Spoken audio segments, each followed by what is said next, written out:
Q&A Review, print speaking to the blind, celebrating 40 years of audio newspaper production. Welcome to this week's edition of the National Podcast, recorded at the Bishop Briggs Media Centre by our amazing volunteers.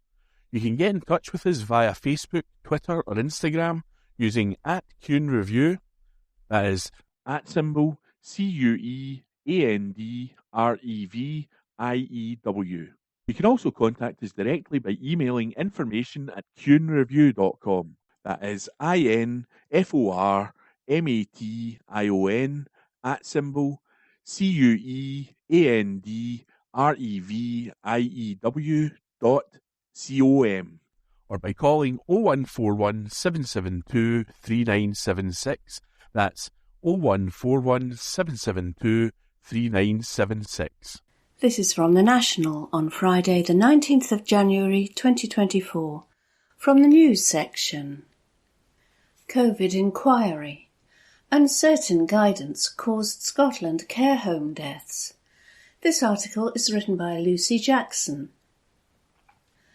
Lives could have been saved in care homes in Scotland if it was not for the confusion caused by guidance issued in the early days of the COVID-19 pandemic, it has been claimed. The COVID inquiry has entered its third day in Edinburgh, where it is looking at how decisions were made during the pandemic by the Scottish Government. It is separate to the Scottish COVID inquiry. Speaking on Thursday, Dr Donald McCaskill, Chief Executive of Scottish Care, said he had absolutely no doubt deaths could have been avoided if it had not been for confusion over whether residents should or should not have been referred to hospital if they had COVID-19. His statement came after Usman Tariq, counsel to the UK COVID inquiry, read aloud an email that Scottish Care received on March the 25th, 2020, from one of its members raising concerns about guidance issued to the sector, which seemed to suggest people in care homes who developed COVID-19 should not be referred to hospital. Tariq told the inquiry the member said that the suggestion appeared to conflict with the sector's aim of protecting the elderly and most vulnerable, and that he questioned whether there was a better way to deal with the unfolding situation other than keeping patients isolated. He said a statement provided to the inquiry by Scottish Care also made reference to what was presumed to be a blanket ban on referring people from care homes to hospital, and asked Dr McCaskill how care home staff came to believe this was the meaning of the guidance issued on March the 13th, 2020. They arrived at that belief because it was their experience in numerous instances of attempting to gain access to a hospital, or indeed to a GP, to enable an admission to hospital, Dr McCaskill told the inquiry. There was a presumption that if an individual contracted COVID in a care home, they should be supported and enabled in the care home and should not be transferred out of the care home. I'm not denying that for many individuals that was the right clinical decision to support an individual, often with palliation, to enable the end of their life in as a supportive and dignified manner as possible. But the presumption that that should be the result and the end decision and clinical assessment for all is simply wrong. At the same time, I was commenting publicly about the draft ethical framework, which was developed by the chief medical officers at the time, which had used age as a proxy for decision-making should we get to a situation where there were limits on resources available for clinical intervention. That existence of an age proxy, age discrimination, was evidenced, I believe, in the presumption that if somebody developed a condition such as dementia in a care home, they should not ordinarily be transferred to hospital. It wasn't just COVID that was preventing somebody being transferred, it was other conditions where ordinarily they might not be transferred because of the desire to make sure the NHS was as clear as possible. I have absolutely no doubt that individuals whose lives could have been saved were not saved, because of the nature of that uncertainty caused by this guidance. That article was written by Lucy Jackson. This is from The National on Friday the 19th of January 2024, from the news section. M&S. MSP writes to Marks & Spencer over closure of Scottish store. This article is written by Xander Eliards. An NSP MSP has written to Marks & Spencer after the firm announced it would be closing a flagship Scottish store after 80 years. On Thursday, M&S said it would be closing the St Nicholas Street store in central Aberdeen off Union Street, which first opened in 1944.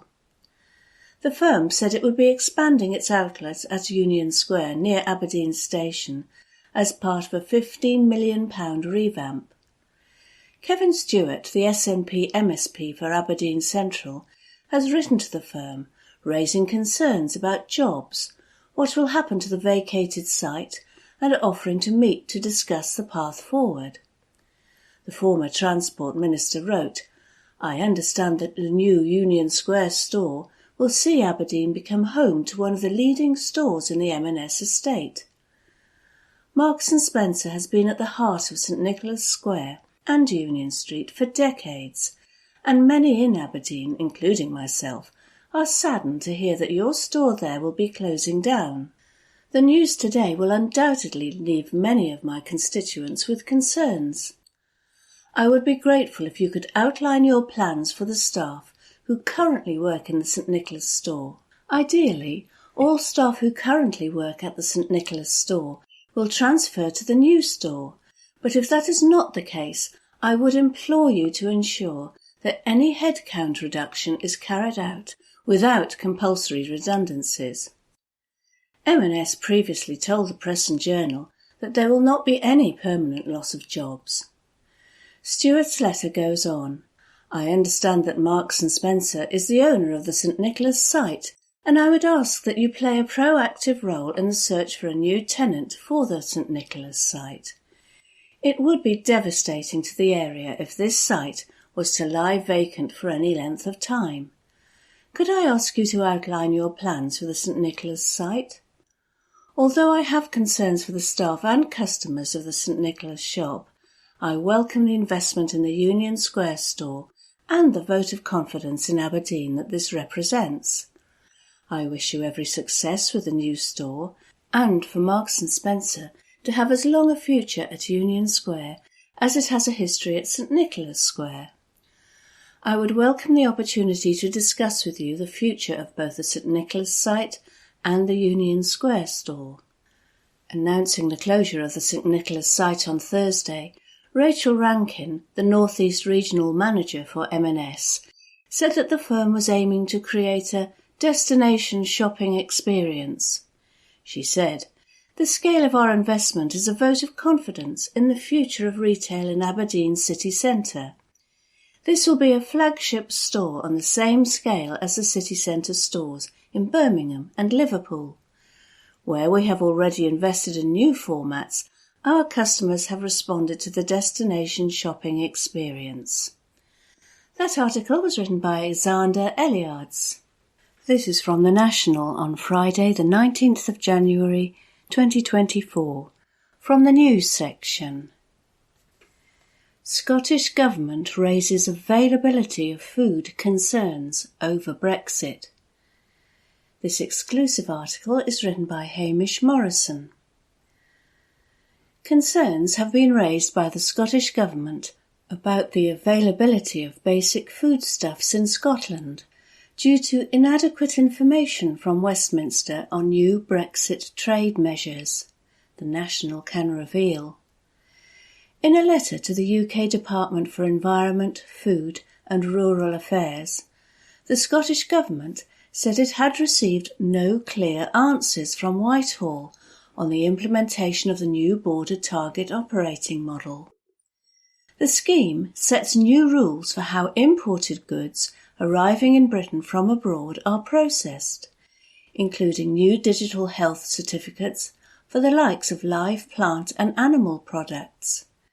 It is due to come in this month, but Rural Affairs Secretary Mari Goujon said information on how it should be implemented at Scottish ports had not been forthcoming from the UK government, in a letter seen by the National. She wrote, "One of my chief concerns now is the continuing absence of any information about how the Windsor framework will be implemented in conjunction with the border targeting operating model. To be blunt, without significant information on how the determination of non-qualifying Northern Irish good status will be made, to whom communicated, how and within what deadlines, it is completely impossible to determine what, if any, facilities and services may be required at Scottish and other ports on the Irish Sea, including Cairn Ryan. You will comprehend that if we do not know whether 2 consignments, 2,000 consignments, or none are expected to be notified to relevant officials in Scotland, it is beyond practicality to develop an appropriate facility that is effective, efficient, and proportionate." She added, "These are basic components to any import control scheme, yet we find ourselves in the month that such controls are due to come into effect with no clear answers on any operational aspect. This is unacceptable given how controls have the potential to impact on Scotland's food resilience and security, on the availability and accessibility of basic foodstuffs, especially in rural and island areas, and crucially to the cost of food, harming people and businesses still further as we start a new year." Goujon said that while information on how the scheme would be administered was operational, it was solely within the gift of the UK government to provide it, adding, "It is equally impossible to understand which organisations and staff will be needed to resource any such checks, if such there will be." The UK government was approached for comment. This article was written by Hamish Morrison. This is from the National on Friday the 19th of January 2024, from the Culture section. TV adverts depict Scottish people using lazy stereotypes in adverts, study suggests. This article is written by Adam Robertson. Scottish people are depicted as working class and tight with money in TV advertisements, a new study has suggested, with ad executives admitting they are very lazy with portrayals of different people. The new research shows that advertising executives adopt stereotypical portrayals of Scots when using them to promote products. The study was commissioned by Channel 4 as part of its Mirror on the Industry project and questioned 100 advertising executives and 1,000 members of the public. Characters with Scottish accents are 3 times more likely to be working class in adverts than those with Southern English accents. Research also showed Scottish people are favoured in banking adverts because, as one executive said, they are thought to be really tight. One executive told researchers, "What we do is we borrow from lazy stereotypes. When you're writing an ad, for example, there's some lazy stereotyping around accents. Always put a Scottish voice on a bank ad because the stereotype says they're really tight. If you want somebody to be a little bit thick, West Country accents. If you want to signify dirty-handed working class, stick a Brummie in it." Another chief creative officer at a London advertising agency commented, "We are very, very lazy and we think that we're at the cutting edge of culture and that we inform it. We're not. We're at the back end of the pantomime horse. Advertising is really, really bad. We're our own echo chamber and that echo chamber is well spoken, and for the well spoken we read being intelligent." The report concluded that accent and manner of speech are often used as stereotypical signifiers of class in ads.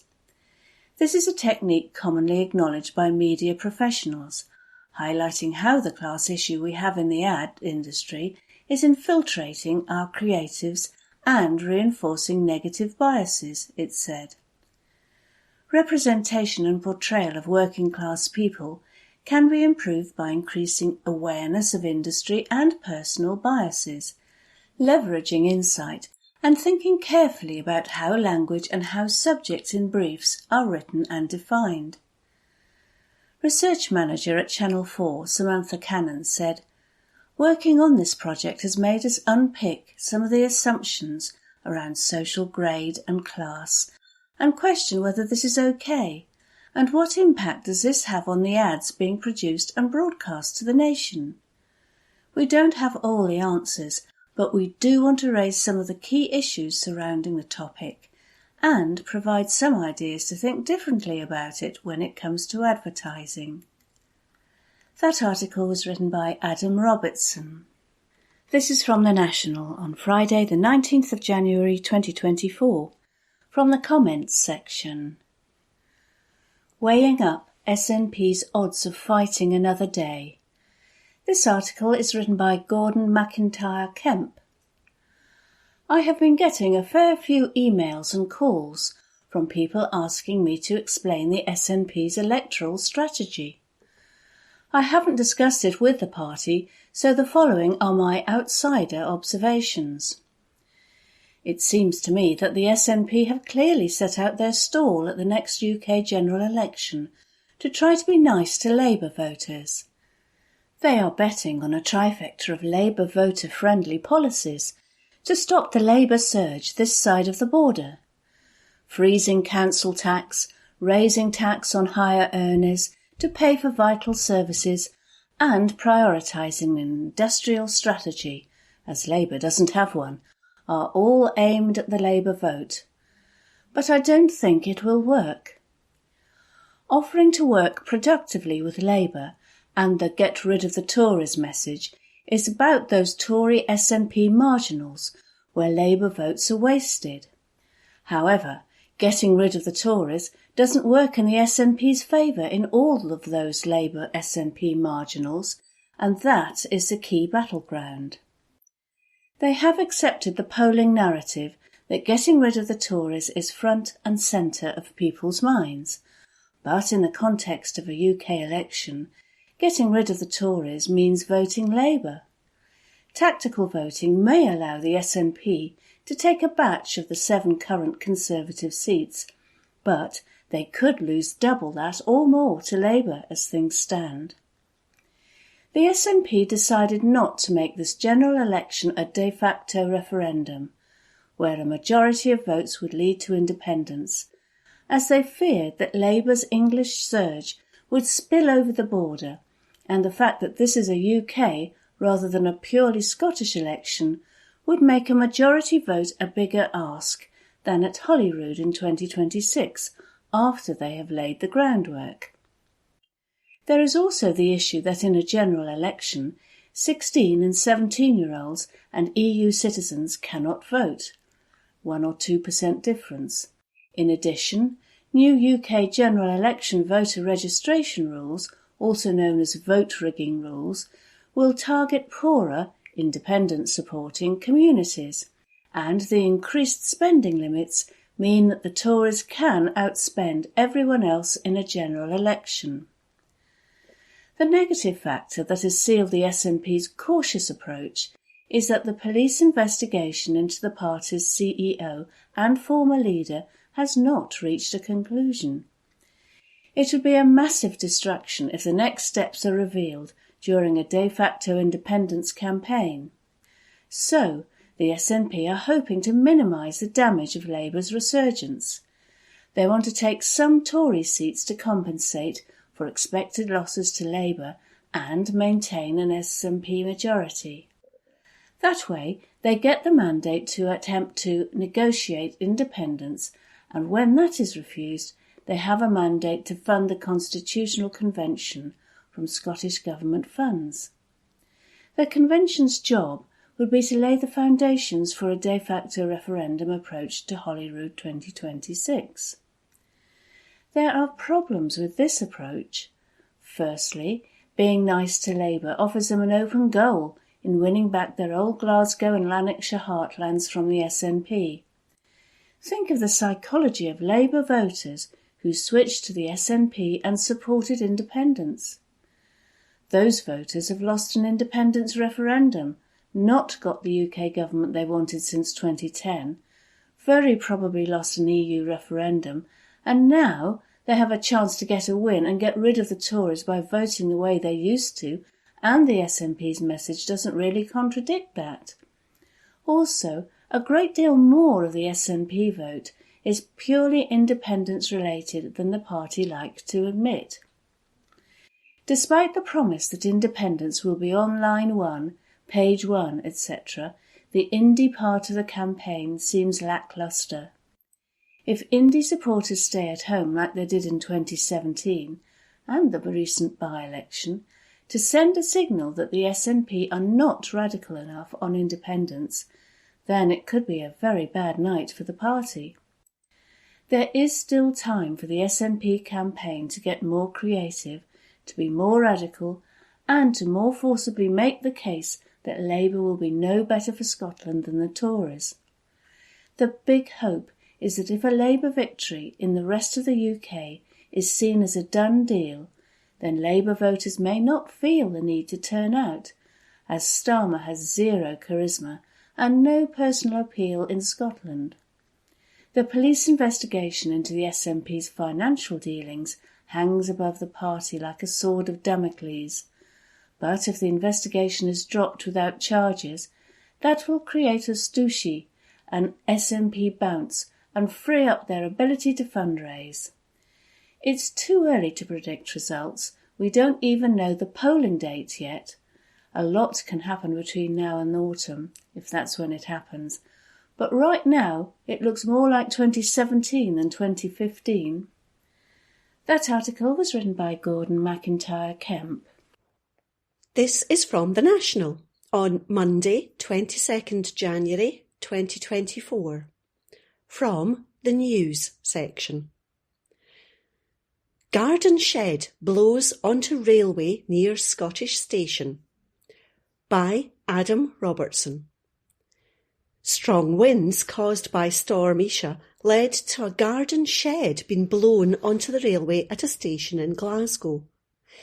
It comes as a yellow warning remains in place across Scotland as a result of the storm, with travel severely disrupted.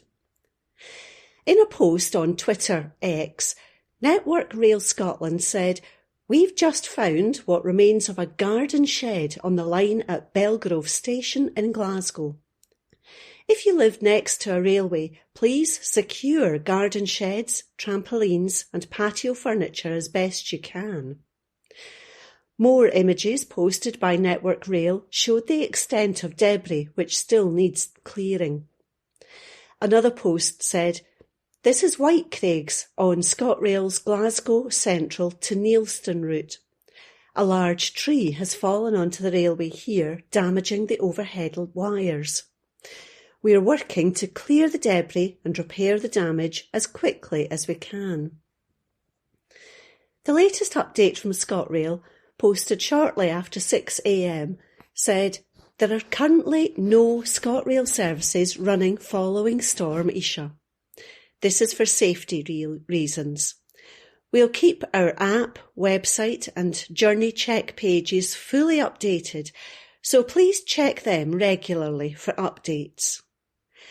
It added, "Network Rail Scotland will need to inspect all of the closed lines in daylight for any damage, flooding or debris on tracks following the storm."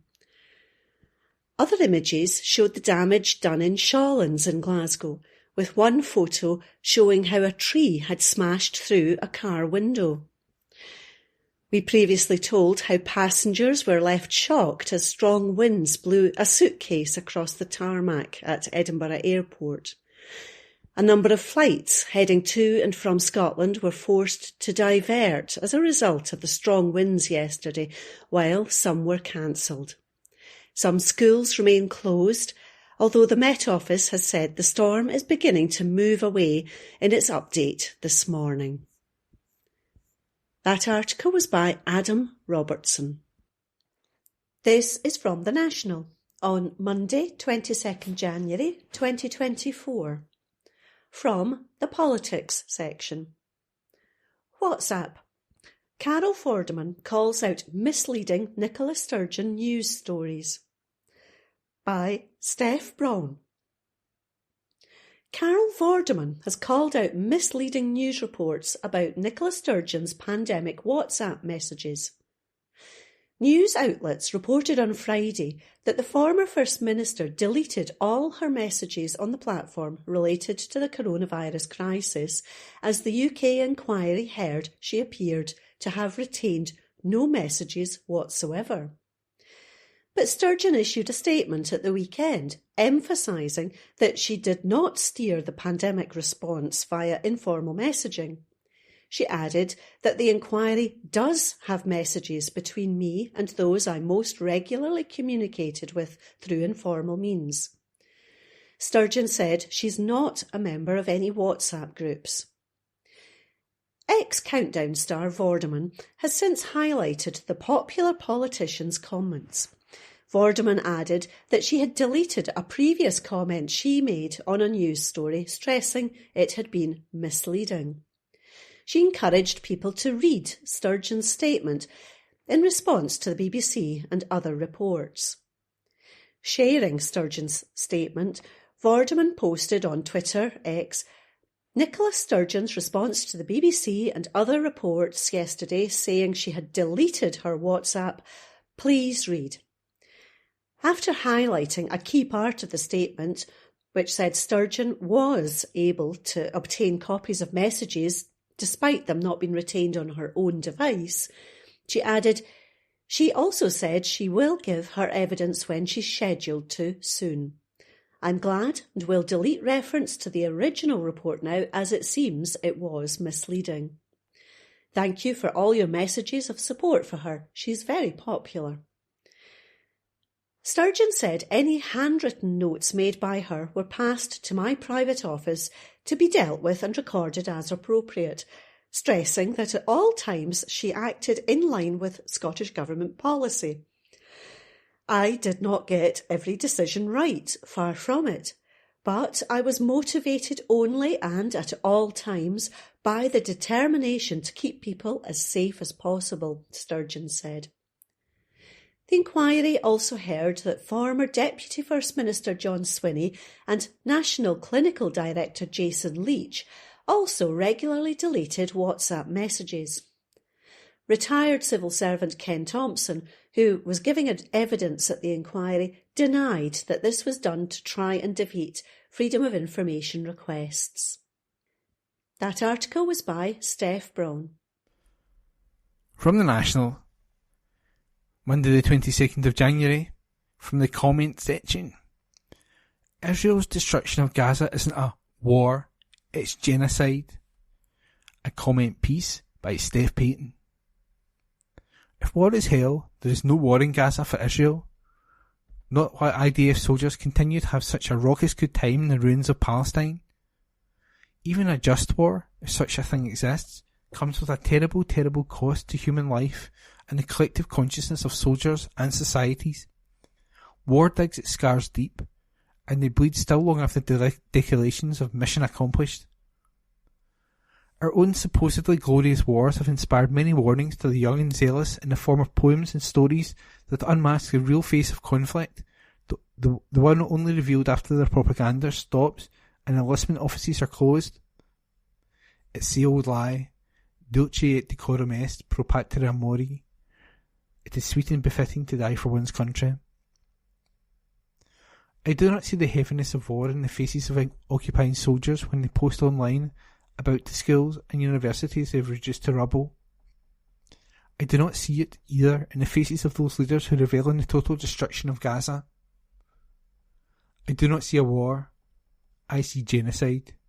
To describe Israel's brutal, indiscriminate onslaught as a war is to fundamentally misunderstand the nature of its interest in Gaza and the West Bank. This is not a conflict between Palestinians and Israelis.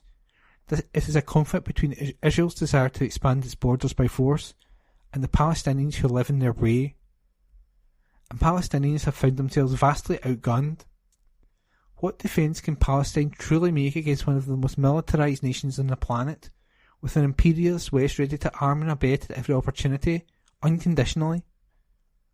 Surely, Western leaders will wring their hands and tell Netanyahu how nice it would be if he and his murderous government could just maybe consider thinking about reining it back a little bit, if it was no trouble, if he wouldn't mind. Anyway, here's another $147.5 million worth of emergency arms sales. Don't drop it all in one place. There is a profound pain in seeing the videos coming out of Israel and the vast differences between them and what the Palestinian journalists and civilians are able to post between communication blackouts. There are videos of IDF soldiers in dinosaur costumes launching missiles from advanced military weaponry, of troops singing and praying down a microphone in a mosque in Jenin in the occupied West Bank, while 11 dead Palestinians lay nearby, of a British Israeli soldier picking through the underwear drawer of a Palestinian whose house he had invaded, before posting a poll on Instagram asking followers to rate them halal, haram, or kinky terrorism. Out with the battlefield, pro-Zionist social posts are a world away from the rubble. Glossy, confident celebrities tearfully declare themselves home in front of the camera. Yoga prayers for hostages by the water, surrounded by expensive yachts in a bustling city. And, of course, the now infamous videos of Israeli citizens dancing and joking that they have water while their neighbours do not. From Israel, too, there are videos of resistance to the actions of the government. From Gaza, I see only struggle and death. Dead children, dead men and women, dead journalists, some from bombs, some from what increasingly appear to be executions, and soon, many, many more from sickness and starvation. From the occupier, curated spaces and displays of cruel power. From the occupied, pictures of a society on the edge of collapse. This is not a war. Nobody who looks at the material circumstances of Israel and Palestine side by side could come to the conclusion that it was. The reticence from the British political elite to speak out against these atrocities is infuriating when there is such a clear injustice being perpetrated. We're watching the West make the same mistakes as they have in the past, from previous interventions in the Middle East back to the beginning of its own bloody imperialism. Never again means nothing at all if it does not extend beyond protecting the West's own interests and allies. How can it have forgotten the lessons of past conflicts so easily? We don't need to go all the way back to Wilfred Owen in 1920 to find a lesson in the nature of modern warfare and the West's role in global conflicts. When Owen wrote Dulce et Decorum Est, it was based on his direct experience of the First World War, trench warfare, mustard gas, no man's land. In contrast, Gregory Burke's Black Watch portrays the eponymous Scots regiment in Iraq in 2004, where their armaments and equipment so totally eclipse the capabilities for their targets that it becomes a recurring theme of the play. In one scene, as the soldiers idly watch a 4-hour airstrike on fleeing Iraqis, one comments, "This isn't fucking fighting, it's just plain old fashioned bullying like." "It's good to be the bully," replies another. And that was a comment piece by Steph Payton. From the National, Monday the 22nd of January, from the comment section, "The teams keeping us safe on Scotland's mountains deserve our thanks." Article by columnist Kirsty Strickland. "At the start of the year I joined thousands of others across the country in committing to a no-spend January. It's a challenge designed to mitigate the many excesses and indulgences of the Christmas period. You're allowed to spend money on bills, food and essentials, but nothing else. I cancelled my Amazon Prime subscription to avoid temptation. I deleted all the apps that make it too easy to order a takeaway. And I'm making my way through the long-forgotten contents of my cupboards. Tin peaches, anyone? My weekly food shop has been stripped of all the wee treats that make it fun. So no scented candles, no flowers, no books, and, of course, no booze either. It's been a learning curve, but 3 weeks in and I'm going strong. However, last week I decided to bend the rules a bit and donate a small amount of money to charity, which I'm pretty sure is an acceptable loophole. I felt compelled to dust off my bank card after reading a news story about a heroic mountain rescue that took place in the Cairngorms last weekend. Volunteers from the Cairngorm and Braemar mountain rescue teams found a walker after a gruelling 10-hour search. Police had located the man's position in Ben McDowie by tracing his phone, but a rescue helicopter was unable to be scrambled to help due to foggy conditions. In a video posted on the Cairngorm Mountain Rescue Team's Twitter page, volunteers with head torches could be seen trekking through the heavy snow and high winds to reach the lost walker. The humble, matter-of-fact post on its page giving details of the incident did nothing to disguise the incredible selflessness and bravery of all those involved. It's no exaggeration to say that mountain rescue teams regularly put their own lives on the line to help others in need. The time they dedicate to volunteering isn't only limited to the many hours they spend on rescue call-outs. There's also the time spent on ongoing training and learning as they familiarise themselves with new equipment, new techniques and first aid skills. That this emergency service is staffed by volunteers across Scotland and, in large part, reliant on donations, only makes their heroism even more admirable. They understand more than most the danger posed by nature. They see firsthand what happens when things go wrong and how quickly that can develop. It is remarkable knowing what they know and having seen what they have seen, that, time and time again, they strap on their boots and venture out into danger when they are called upon to do so. Given that these brave men and women are putting themselves in danger, for free in their own time, it goes without saying that people who enjoy walking in the beautiful scenery Scotland has to offer should do everything they can to ensure they're never reliant on these volunteers' help. We know Scotland can experience 4 seasons in one day, but, in winter, up in the hills and mountains, conditions are only ever going to be quite dangerous, really dangerous or perilous. We've all read stories about walkers in inadequate clothing and footwear having to be rescued from a mountain in winter, totally unprepared for the terrain. There's no suggestion that's what happened in this case. Even the most responsible and well-prepared walker can't account for every eventuality. Sudden illness doesn't wait until you're in a more convenient location to access help. One small slip and a twisted ankle can mean you've run out of daylight hours before you're able to reach the bottom. The best laid plans can easily fall apart through no fault of the walking involved. And, thank God, rescue teams are willing and able to step in when that happens, but personal responsibility is still important. At any time, but, especially in the colder months, Scotland's mountains must be treated with a degree of reverence and caution. In 2022, there were 636 incidents in Scotland's mountains. Last December saw an increase compared to the same time the previous year. The severity of the call-outs is more acute in winter, as is the level of personal risk to the rescuers involved. Scotland is home to some of the most breathtaking scenery in the world. We are lucky to live in a country where a stunning walk up a beautiful hill or mountain is never far away. Our well-trodden mountains and hills are of huge benefit to those who enjoy them. That is only possible because of the army of heroes who dedicate their time and energy to helping those in need when a walk in nature takes a dangerous turn. And that was a comment piece by Kirsty Strickland.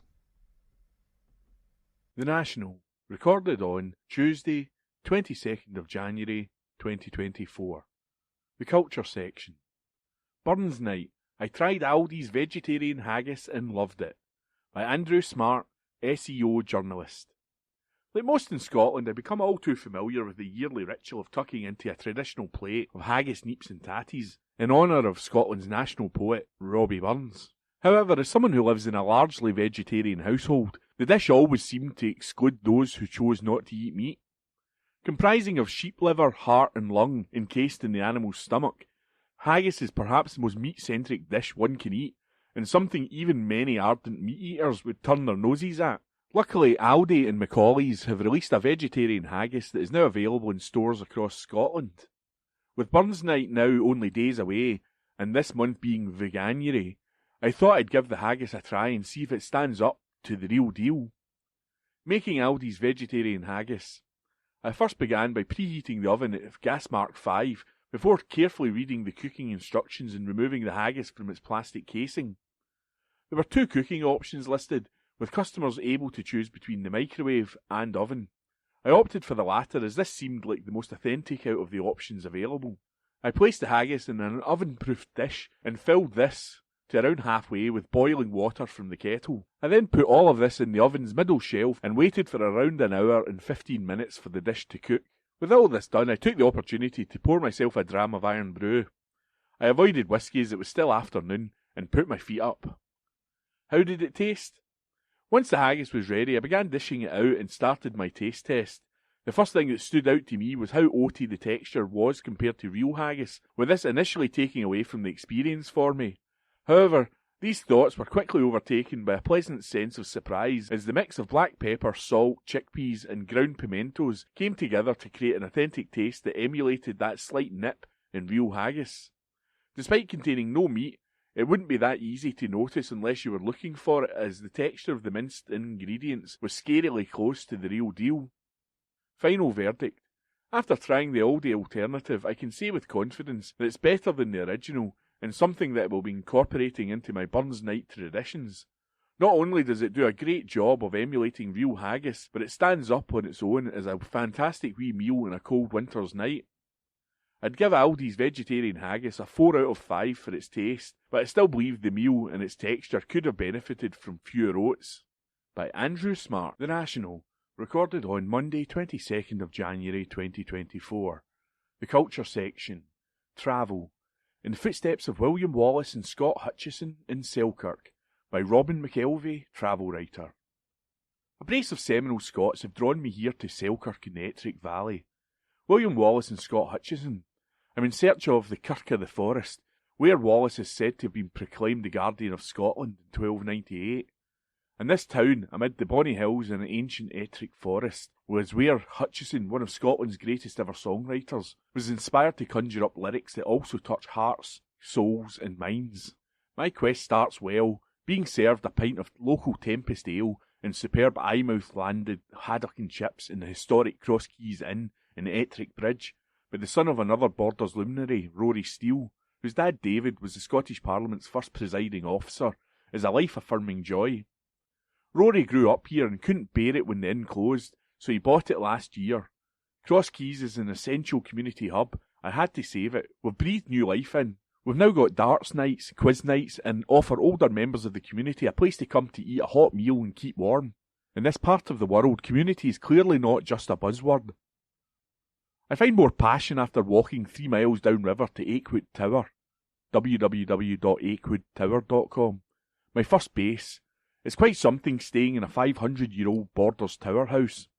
Akewood Tower is not just a building, it's about pride, passion and love for this unique place. We're lucky to be able to share it in the Ettrick Valley with people from all over the world, explains owner Vicky Steele. Akewood is a delight. I play table tennis in the games room, cook up Borders lamb on the raga and savour a dram by the huge roaring fireplace, then ease into my grounds for stargazing. The next day I push on into Selkirk itself. It may not be the first Borders town that trips off people's tongues. That's surprising given the aforementioned luminaries, but also Sir Walter Scott, who presided as Sheriff of Selkirkshire in the Grand Courtroom, that still soars above the main square. Scott's statue vaults skywards outside.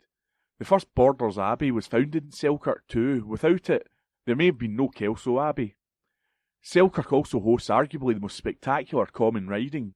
I've touched on the renaissance of the Market Square in the National previously, and its traditional suitor. Selkirk was once renowned as the suitor's town, and I'm relieved to find Market Square is still in the up.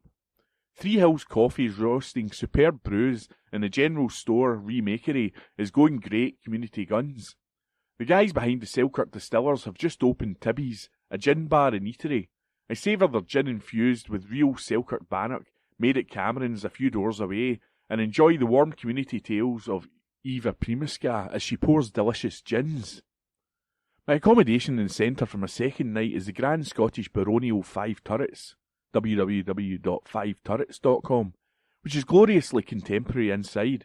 It's one of the most spectacular self-catering abodes I've stayed at in the Borders, but its owner offers more. Gethin Chamberlain is an ex-foreign correspondent who, after a life on the road, zeroed in on Selkirk to start this business, as well as Go Wild Scotland. Go Wild Scotland is a wildlife tourism project with a difference. I wanted to run a wildlife operation that offered people remarkable wildlife experiences, but also gave something back to the local community, smiles Gethin. He has a burning passion for the Selkirk area. It's like the Highlands here, just lower and easier to get to. Gethin's wildlife experience guides me deep into the local countryside, where we hunt for red squirrels and pine martens at his wee woodland hideout. In the Philiphaugh estate, we track the Ettrick Water to the salmon ladder in the Philiphaugh Salmon Viewing Centre. I'm inspired too by the pioneering South of Scotland Golden Eagle project, before a superb lunch at the Water Wheel Cafe.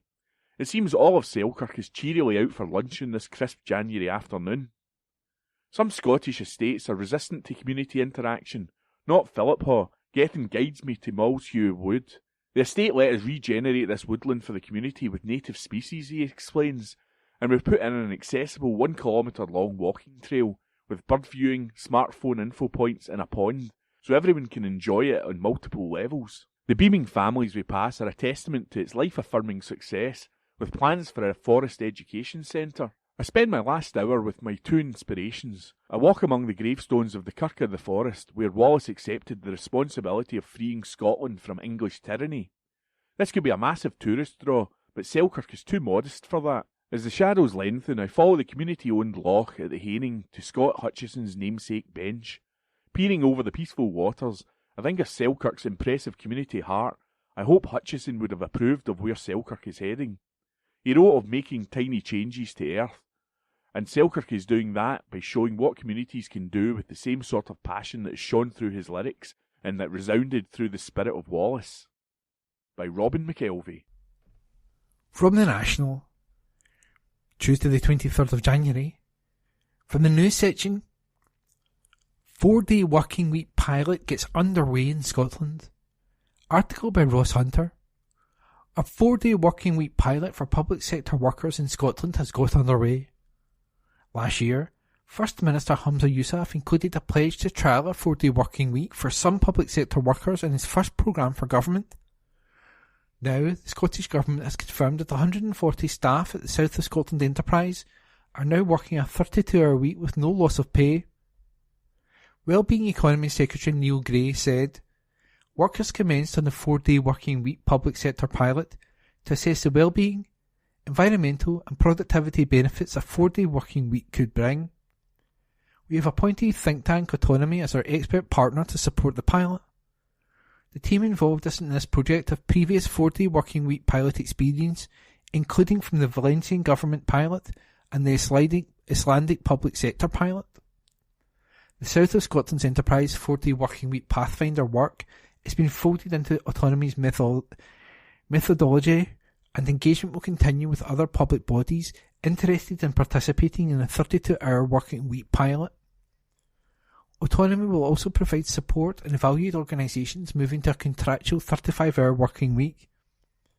This will capture valuable insights from a wider range of public bodies on different shorter working week models and be included in the 4-day working week evaluation report. The think tank Autonomy are known for their work conducting the largest 4-day working week trial to date, which saw 61 companies in the UK take part in a 6-month trial in 2022. Following the conclusion of the trial, 92% of the companies decided to continue with the 4-day week, with 18 companies confirming that the change was permanent. Scottish Scream's MSP Ross Greer said his party has already embraced a 4-day week for their staff. The 4-day working week has a transformative impact on work-life balance, health and happiness. It means people can spend more time with their families, friends and loved ones, and it helps employers retain staff and boost productivity. We introduced a 4-day work for Scottish Green staff in 2022 and have seen the benefits for ourselves, including better job satisfaction and a reduction in stress. Our staff wouldn't go back, so I'm delighted that through our ruling government we are giving other workers this opportunity.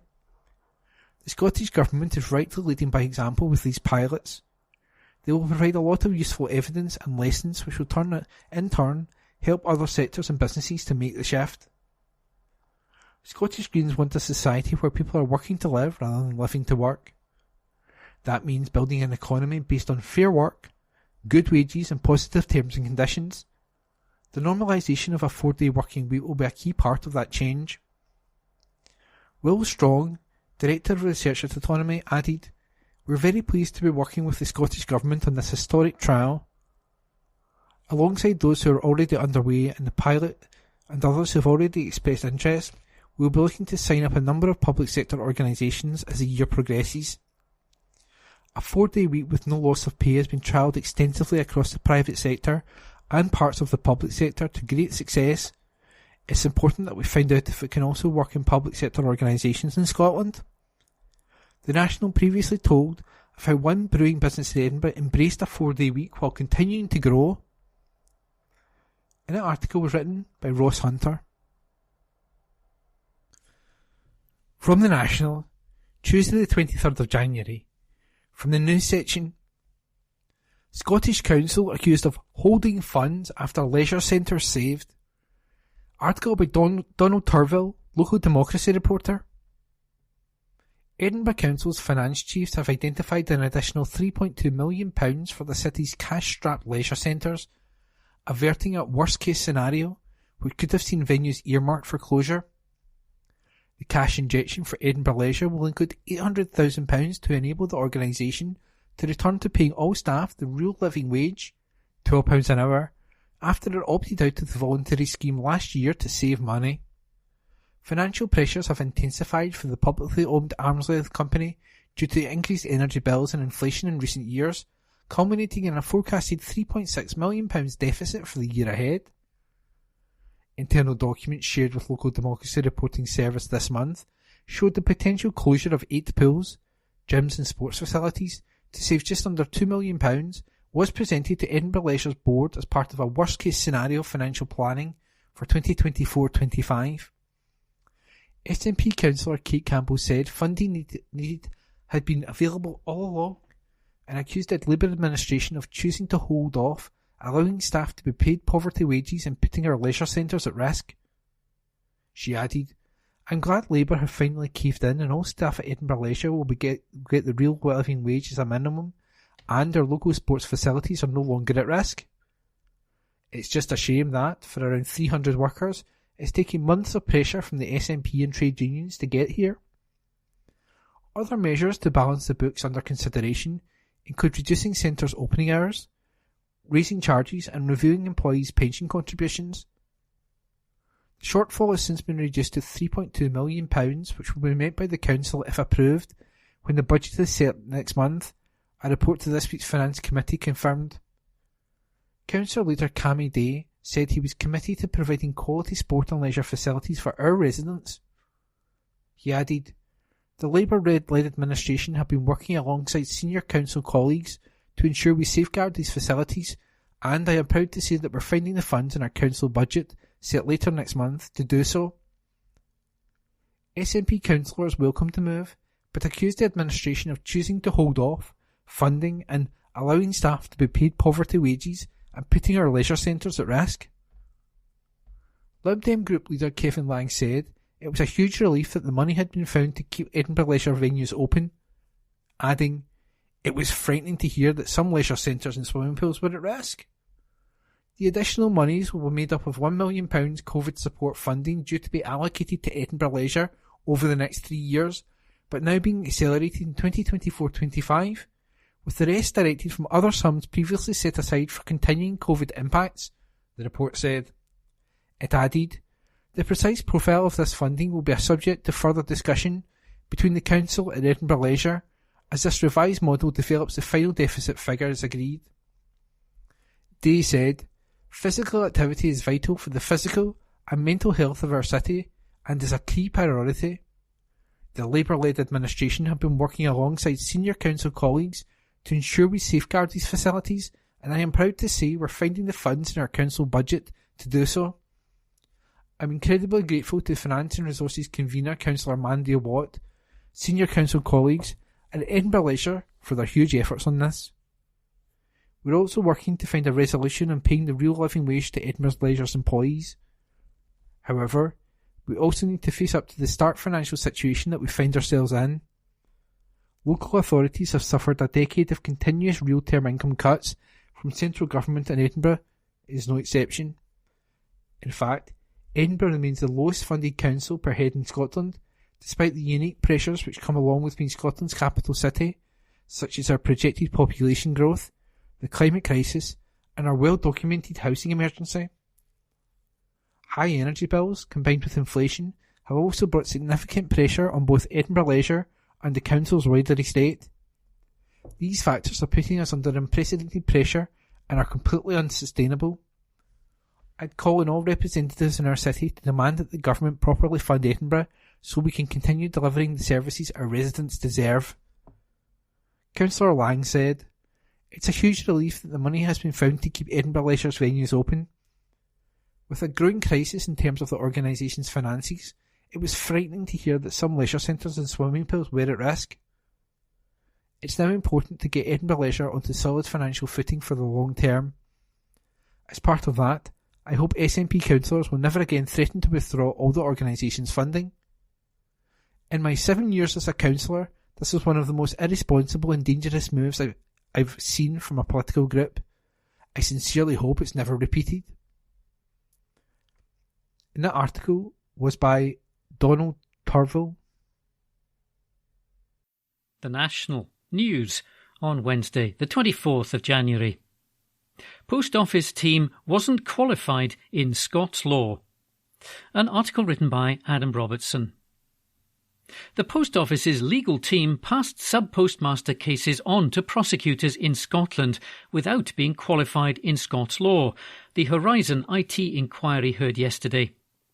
Robert Daly told the inquiry he and other Post Office investigators were not adequately supported before a solicitor firm was brought in to advise in 2013.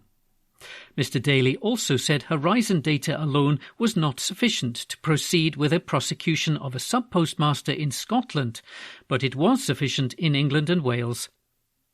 The former Post Office investigator was involved in the criminal investigation of 2 wrongly convicted sub-postmasters who died before their convictions were overturned.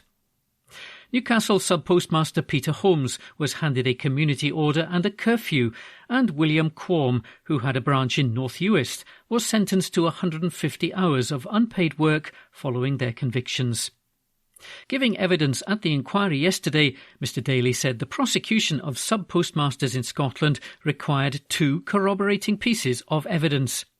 He said, if you could only draw evidence from, for instance, Horizon data, and there was no supporting evidence, then you couldn't proceed with the case. Counsel to the inquiry, Emma Price, then asked, whereas in England and Wales, Horizon data alone would be sufficient, would it? Mr. Daly replied, I believe so. In his witness statement, Mr. Daly said he asked for support from Scottish solicitors after becoming concerned that he was not receiving the same support north of the border that he was in England.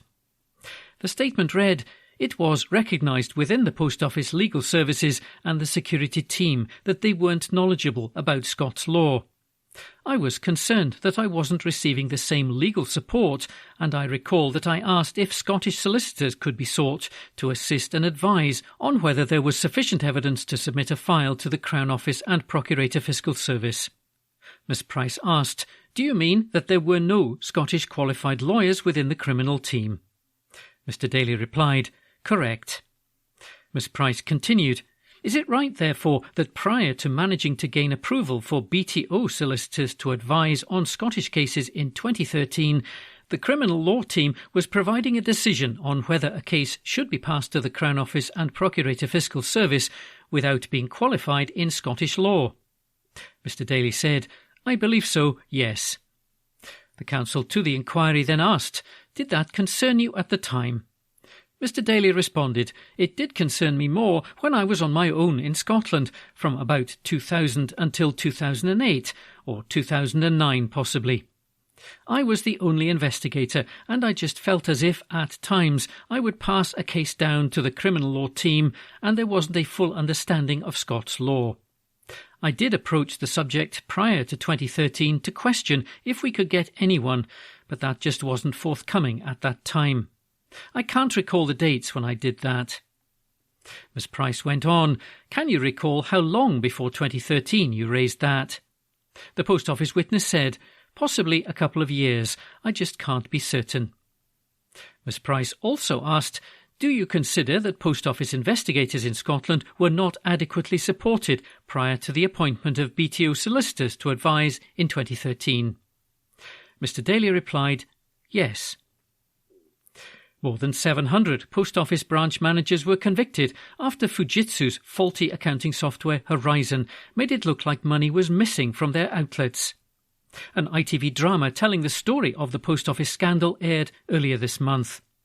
The saga prompted an outcry from across the country after it was dramatised in Mr. Bates versus the Post Office.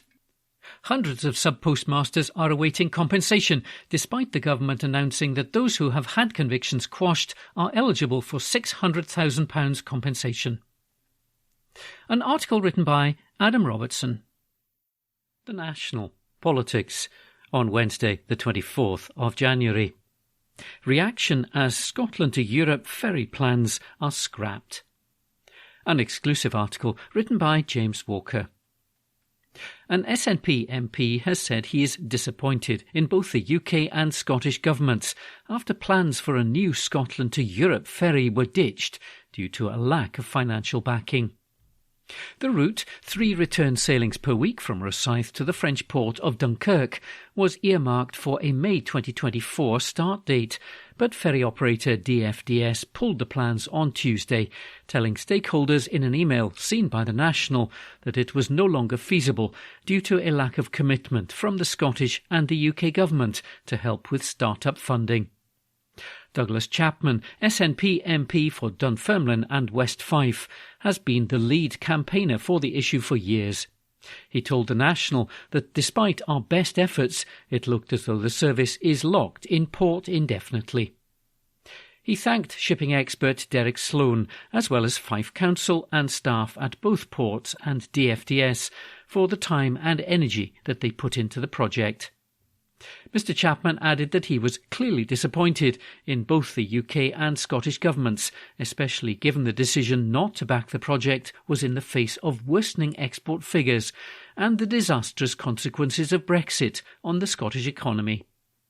In a final plea, he went on, "Now we are beyond the 11th hour. I would hope that the Scottish Government will convene a meeting to get everyone around the table to discuss a suitable package of support, given the extreme urgency involved." Neil Hanvey, Alba's Westminster leader, reissued his call for Transport Minister Fiona Hislop to convene a summit with all stakeholders to kick-start the process. The Kirkcaldy and Cowdenbeath MP said that time is running out to make this a reality and it is now vital that the Transport Minister intervenes. He added, "There is overwhelming public support and a strong business case. All that is lacking is the political will and some pump prime funding from the Scottish and UK governments to get it up and running. Any such funding would be readily recouped many times over by the gross value added generated in economic activity. The Scottish Government subsidises every other form of public transport, including ferries for our island communities, as well as trains, buses and air travel. It's high time the Scottish Government showed some leadership in this regard and convened a summit of all the interested parties so that progress can finally be made." Responding to the news that the ferry plans are being scrapped, a Transport Scotland spokesperson said, "We've always made clear our support for the development of Scotland's ports and the potential for new direct freight and passenger ferry services linking Scotland to Europe. We will continue to engage with port operators and others to explore how that might be delivered so that Scottish exporters have more direct routes to market.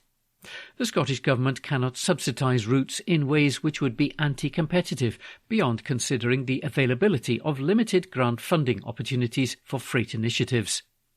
We've been clear throughout our discussions that any new service will be required to be delivered on a commercial basis."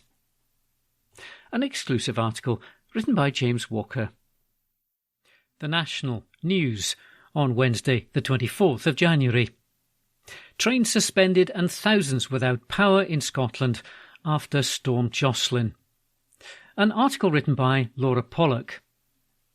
Storm Jocelyn has brought fresh travel disruption to much of the UK less than 2 days after Storm Isha left 2 people dead and thousands without power. The 10th named storm of the season brought an amber warning for wind to parts of Scotland on Wednesday morning, with much of the UK covered by a yellow alert into Wednesday afternoon. Scottish and Southern Electricity Networks said that the north of Scotland endured several hours of gale-force winds with a gust of 74 miles an hour recorded in South Uist at around 10 o'clock on Tuesday night. Further transport disruption is expected, with rail services to and from Scotland suspended until at least noon on Wednesday. Martin Thompson, National Operations Manager for Resilience at Transport Scotland, said, "Across the wider network, we can expect to see more delays and cancellations, with ferries, flights and rail into Wednesday morning." Network Rail Scotland said it had dealt with incidents including flooding, fallen trees and a shed roof blowing onto a high wall above a track on Tuesday evening, and would be inspecting routes for damage from first light. A statement said, "It'll be done in many ways: teams on foot, in-road rail vehicles, freight locos and empty passenger trains. Our helicopter will be out too as soon as winds ease."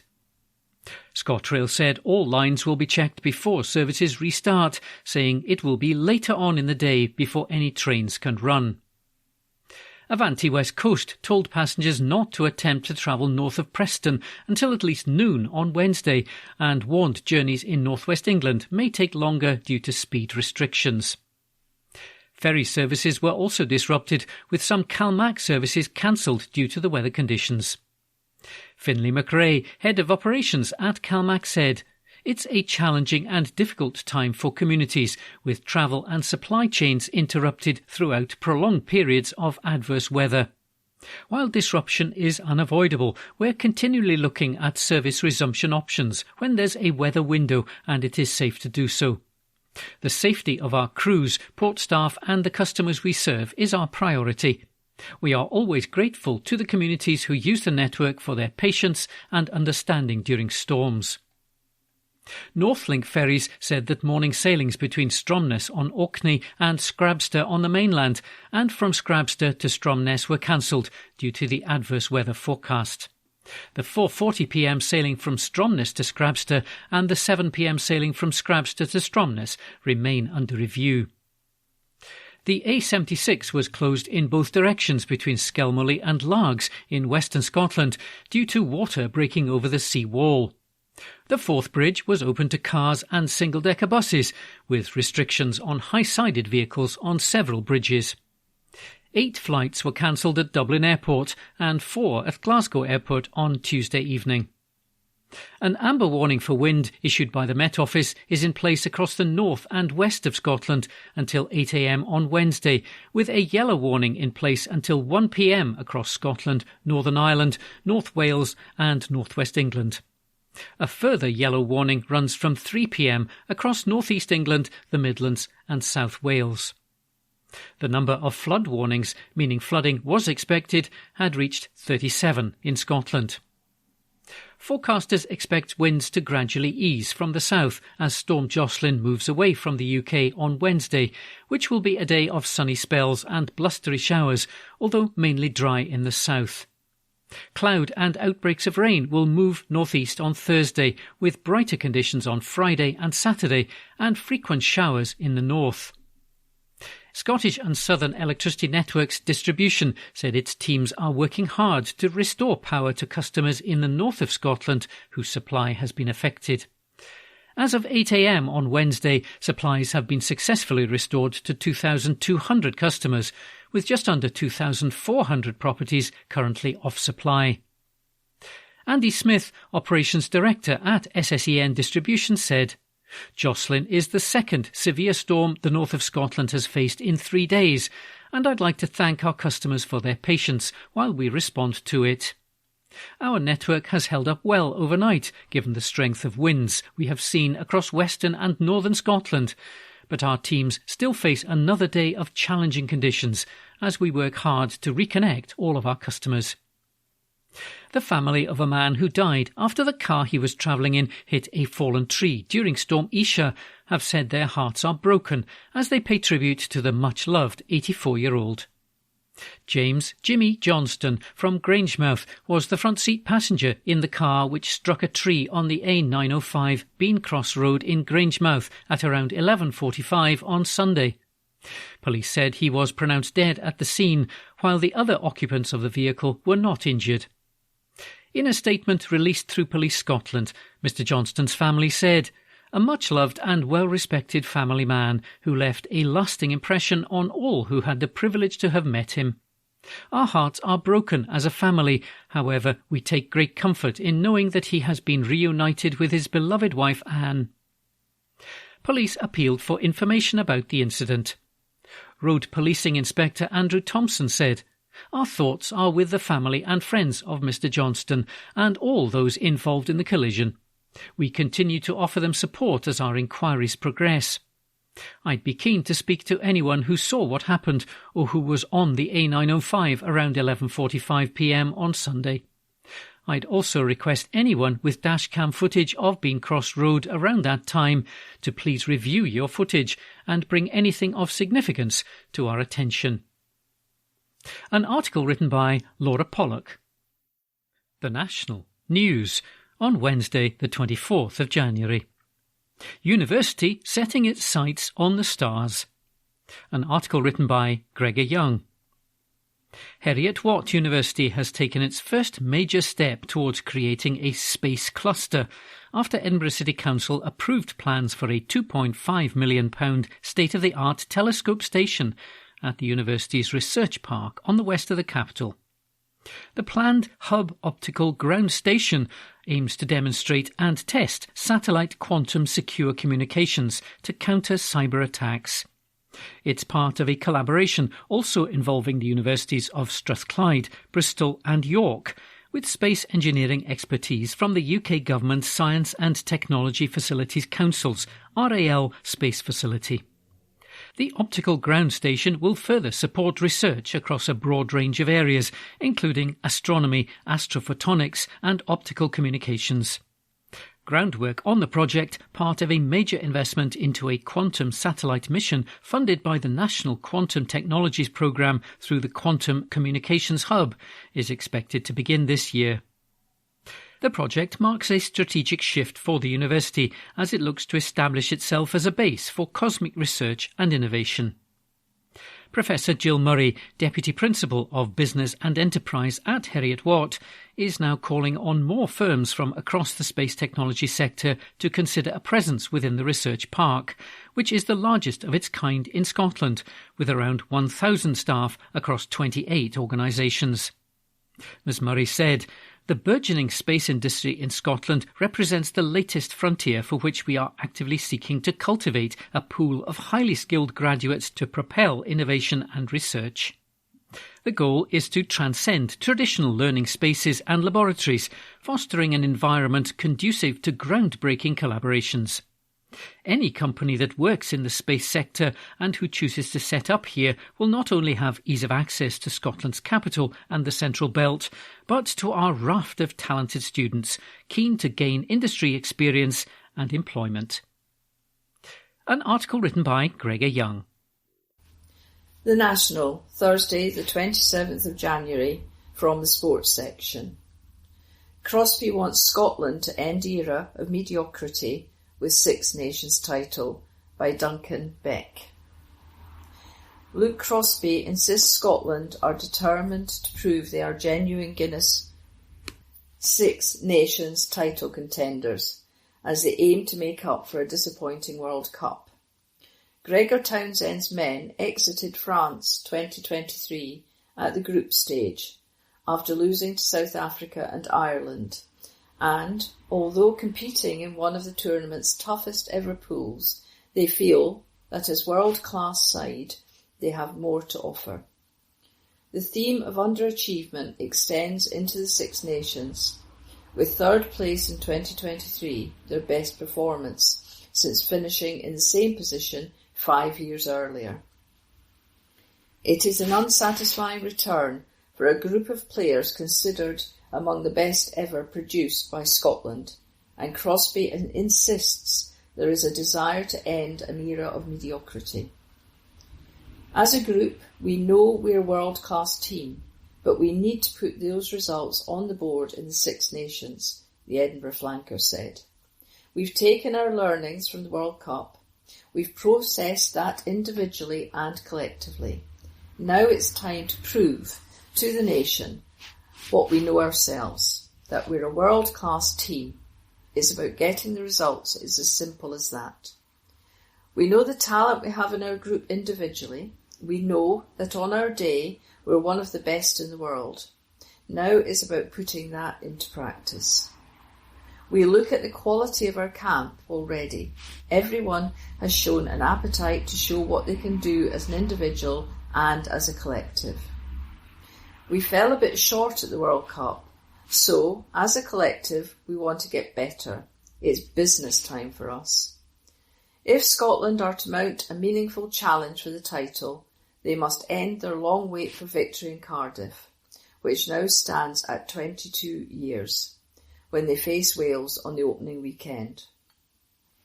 They have flattered to deceive in the past, toppling England at Twickenham for the first time in 38 years in 2021, only to then falter by losing to Wales and Ireland.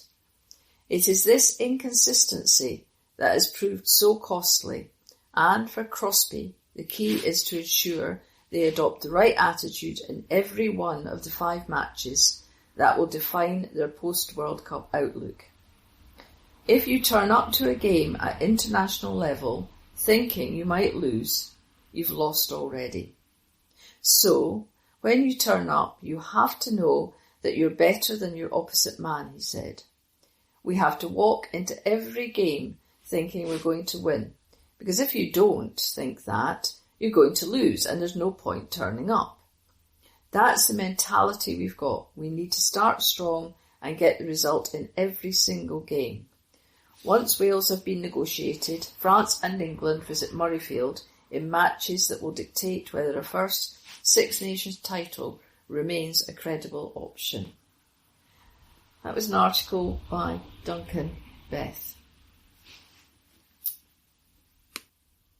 The National, Thursday the 25th of January, from the news section. Stephen Flynn.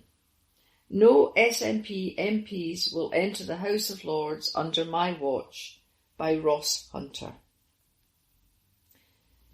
Stephen Flynn has said that no SNP MPs will be entering the House of Lords during his tenure as leader of the party at Westminster. Speaking to ITV programme representing Border, Flynn was asked whether he believed the SNP should begin taking up seats in the House of Lords. It comes after an article in the Times reported that former SNP Westminster leader Ian Blackford suggested the party should drop its opposition to membership of the House of Lords to increase nationalist influence in London during a meeting with student journalists. Following the story, an SNP spokesperson said Blackford would never take a seat in the unelected chamber and that the House of Lords should be abolished. Journalist Peter McMahon asked Flynn if he agreed with Blackford's comments. Ian Blackford also said that he thinks your party should take seats in the House of Lords. He's your predecessor. He led the group here. His argument is it's a revising chamber. You should be in there to help revise policies. A current example would be Rwanda, for example. Do you agree? Flynn replied, no. Pressed to expand upon his answer, he continued, the House of Lords is a corrupt institution, one which is anarchic, one which rewards people based upon, in some instances, simply who they were born to.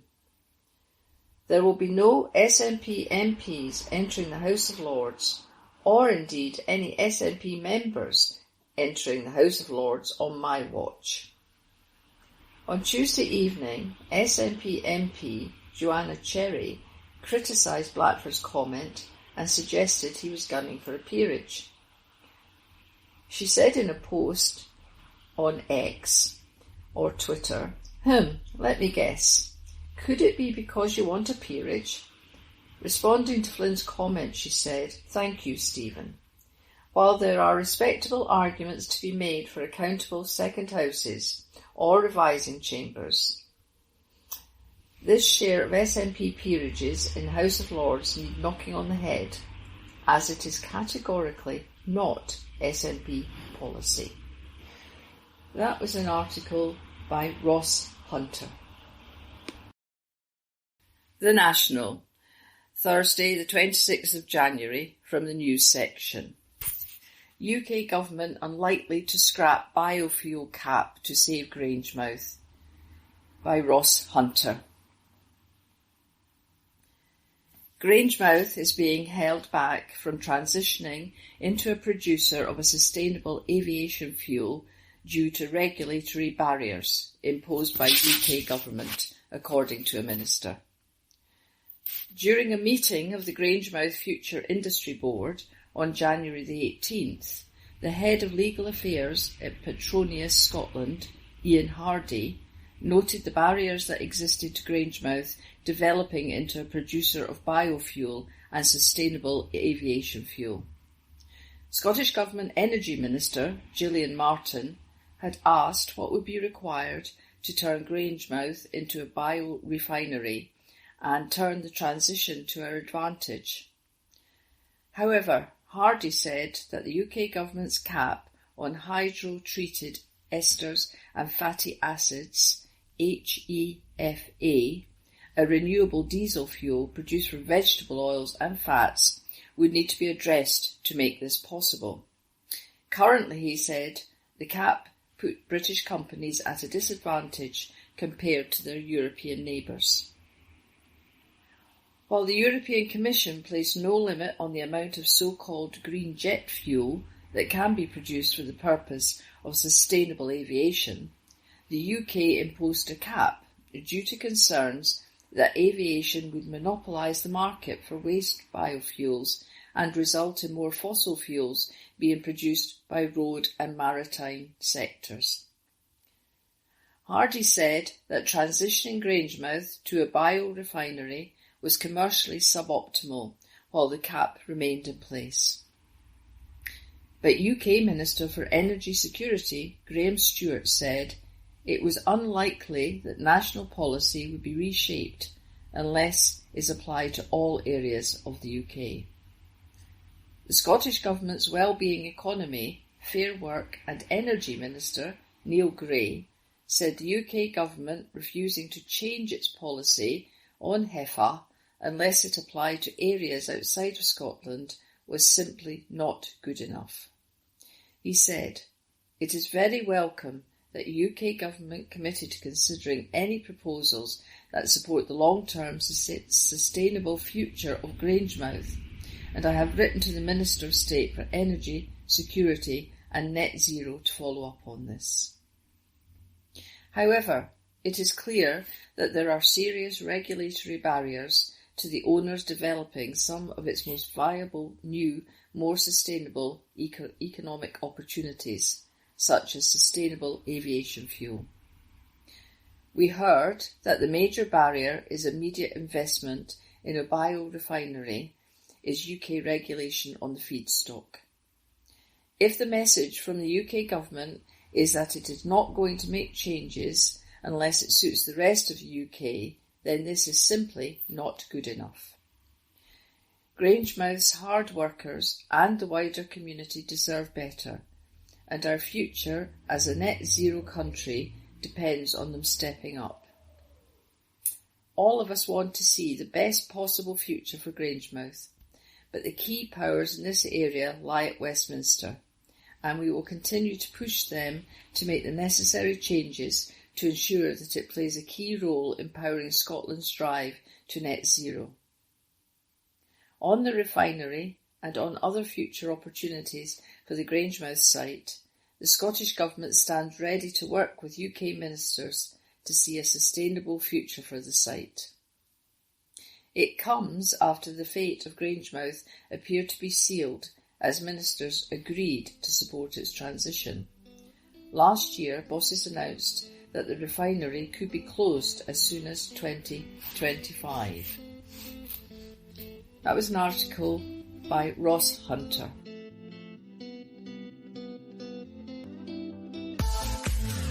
That concludes this week's edition of the National Podcast. Please remember to subscribe to our channels at Tune Review and to tell your friends about our service.